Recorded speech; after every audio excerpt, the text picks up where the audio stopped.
Yang kedua adalah yang teman-teman harus perhatikan, aspek berikutnya adalah diversifikasi karakter ya teman-teman. Nah, karakter itu kan adalah tokoh ya, tokoh dari novel tersebut gitu. Terutama adalah tokoh utama ya. Tadi saya sudah jelaskan yang tidak boleh dirubah dari sebuah novel novel sastra klasik yang diadaptasi menjadi novel kekinian itu adalah terkait dengan ini ya teman-teman, terkait dengan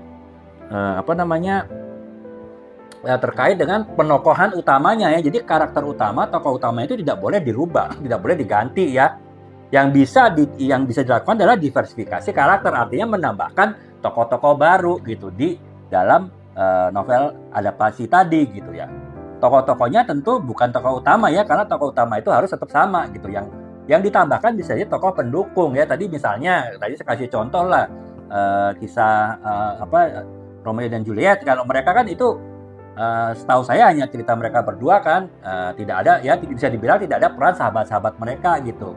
Sementara kalau persahabatan zaman sekarang di kehidupan modern saat ini ada suatu hal yang sangat umum ya, sangat lumrah lah kita punya sahabat gitu. Nah, jadi ya bisa aja ditambahkan ketika mengadaptasi Romeo and Juliet dalam sebuah novel yang relevan dengan kehidupan saat ini, ya kita bisa menambahkan karakter-karakter sahabat ya, baik-baik sahabat dari si Romeo tadi ataupun sahabat dari Juliet tadi. Dan sahabat itu pula mempengaruhi kehidupan mempengaruhi pandangan si Romeo dan Juliet tadi mengenai kisah cinta mereka ya, dengan adanya halangan-halangan dari orang tua. Misalnya sahabat-sahabat tadi bisa memberikan saran-saran untuk bisa mensiasati larangan orang tua mereka untuk tidak bertemu gitu, ataupun juga ya setidaknya mungkin kalau orang tuanya misalnya memproteksi dengan tidak membolehkan komunikasi online si wanita dengan si pria, mungkin bisa teman-temannya meminjamkan gadgetnya, fasilitas komunikasinya untuk komunikasi mereka berdua. Jadi bisa ditambahkan seperti itu sih teman-teman.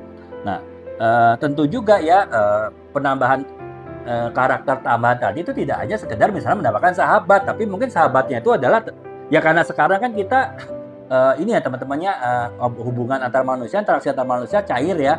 Artinya bisa aja dari berbagai suku bangsa, berbagai etnis, bisa jadi juga berbagai tingkat strata sosial. Nah itu ya jadi bisa jadi kita buat sahabat-sahabat dari Romeo dan juga sahabat-sahabat dari si Julieta itu adalah orang dari berbagai kalangan ya, dari berbagai suku, berbagai etnis, berbagai tingkat pendidikan, ataupun juga bahkan berbagai strata sosial. Jadi semakin kaya ataupun semakin banyak tokoh karakter, tokoh pendukung yang kita tambahkan yang itu beragam, itu akan membuat cerita adaptasi yang kita buat tuh lebih relevan dengan suatu saat ini, dan bahkan bisa jadi jauh lebih menarik daripada ketika kita membuat daripada kisah aslinya.